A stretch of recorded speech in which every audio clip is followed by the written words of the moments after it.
Role? મારું નામ લાલજીભાઈ બાબુભાઈ સોલંકી, આણંદપર ગ્રામ પંચાયત સરપંચ. હવે કાલની મેટરમાં ન્યૂઝમાં મારી ઉપર આક્ષેપ એવા થાય છે કે લાલજીભાઈ સરપંચ ઉઠીને જે બૈરાને ન્યાય અપાવવાને બદલે અન્યાય કરાવે છે. હવે એ આખી મેટરમાં વસ્તુ એવી હતી કે એને કોર્ટમાં દાવો કરેલો તો કે મને 100 ચોરસ વાર પ્લોટ મળેલ છે. પણ હકીકતમાં કોર્ટમાં એવો ચુકાદો આવ્યો કે ભાઈ રૂડામાં આવતા ગામમાં ખાલી 50 વાર પ્લોટ જ આપે છે. અને હકીકતમાં ટીડીઓ સાહેબે કોર્ટમાં એવો જવાબ આપેલ છે કે જે ઈ બેંક પાસે સનદ છે, ઈ સનદ આખી ઊભી કરેલી છે, ઓરિજિનલ સનદ નથી. જે સનદમાં પ્લોટ નંબર બતાવેલા છે એ પ્લોટ નંબર પણ જે પ્રિન્ટ પાસ થયેલ છે એમાં બતાતા નથી, પ્લોટ નંબર જણાવેલ આવેલ નથી. એવો ટીડીઓ સાહેબે કોર્ટમાં એમનો જવાબ રજૂ કરેલ છે. એટલે એ આખું પ્રકરણ જે એમ કે મને 100 વાર મળ્યું છે, હકીકતમાં 100 વાર તો ઠીક, પણ એને હકીકતમાં જે એની પાસે 50 વાર છે એ 50 વાર પણ એને મળેલું નથી. એ પણ આખી સનદ ડુપ્લિકેટ છે અને ખોટી ઊભી કરેલી છે. આ એમની સનદ છે. આ સનદમાં અહીંયા સનદ રજીસ્ટ્રેશન નંબર આવવો જોઈએ, તે નંબર નથી. આ ઓરિજિનલ સનદ છે. આ સનદની અંદર ક્રમ નંબર લખેલો છે. ત્યાર પછી આપણે તાલુકા પંચાયત અધિકારીનો જે હુકમ થયેલો હોય લેન્ડ કમિટીમાં, એ હુકમ નંબર આની અંદર લખેલો હોવો જોઈએ. આની પાસે જે સનદ છે એની અંદર એ હુકમ નંબર નથી. ત્યાર પછી જે તાલુકામાંથી ઓરિજિનલ સનદ આવી છે જે બને છે એની અંદર કોમ્પ્યુટરાઇઝ આખો પ્લોટ નંબર અને નકશો ને ચતુર્દિશા બતાવવામાં આવે છે. આમની અંદર ખાલી બોલપેન થી લખી અને ચતુર્દિશા અને પ્લોટ નંબર બતાવેલો છે.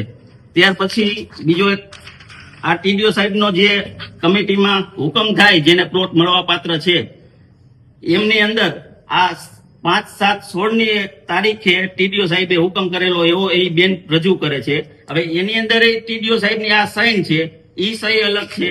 ત્યાર પછી એને જે સનદ આપી એની અંદર ટીડીઓ સાહેબની સહી અલગ છે. એટલે કોર્ટે એવું કીધું કે ભાઈ આ તમારી પાસે જે સનદ છે તે સનદ તમને 50 વાર પણ મળેલ નથી, તમે અત્યારે સરકારી ખરાબાની અંદર બેઠેલા છો, એવો કોર્ટમાં ચુકાદો આવેલો છે. હવે ઈ બેનને એ હુકમ જે થયો એ સારું ન લાગ્યું એટલે મારી ઉપર આક્ષેપ એવો કરે છે કે ભાઈ તમે અમને ન્યાય નથી અપાવતા. પણ ન્યાય મારે આમાં કેવી રીતે સાહેબ અપાવો? જે એને હકીકતમાં પ્લોટ મળેલો જ નથી, કે ઈ જે બેઠા છે એ સરકારી ખરાબામાં બેઠા છે. એટલે બીજા કોઈને ભાઈ આમાં છાંટા ન ઉડે, સરકારી થોડું ઘણું કે આડા આવું દબાણ હોય એને હિસાબે બીજા માણસો, ગરીબ માણસો ન મળે એટલા માટે મેં એને સમાધાન માટે ફોન કરેલો હતો. કે મેં એને નથી ધાક ધમકી આપી કે નથી તુકારો દીધો.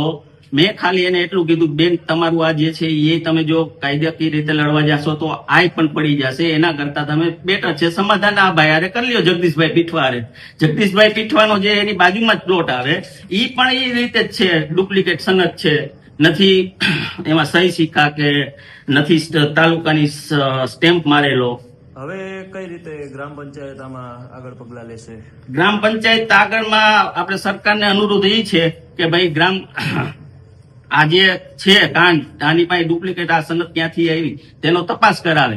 અને ઈ બેન એવો આક્ષેપ કરે છે કે ભાજપના કાર્યકર્તા, કે ભાજપ તો કઈ એને એવું પ્રેરિત નથી કરતી કે ભાઈ તમે આ કરો, કે આ તો ખાલી ભાજપનું કામ કરતા હોય એટલે હું ભાજપ એને એમ કહે કે તમે આ કૌભાંડ કરો.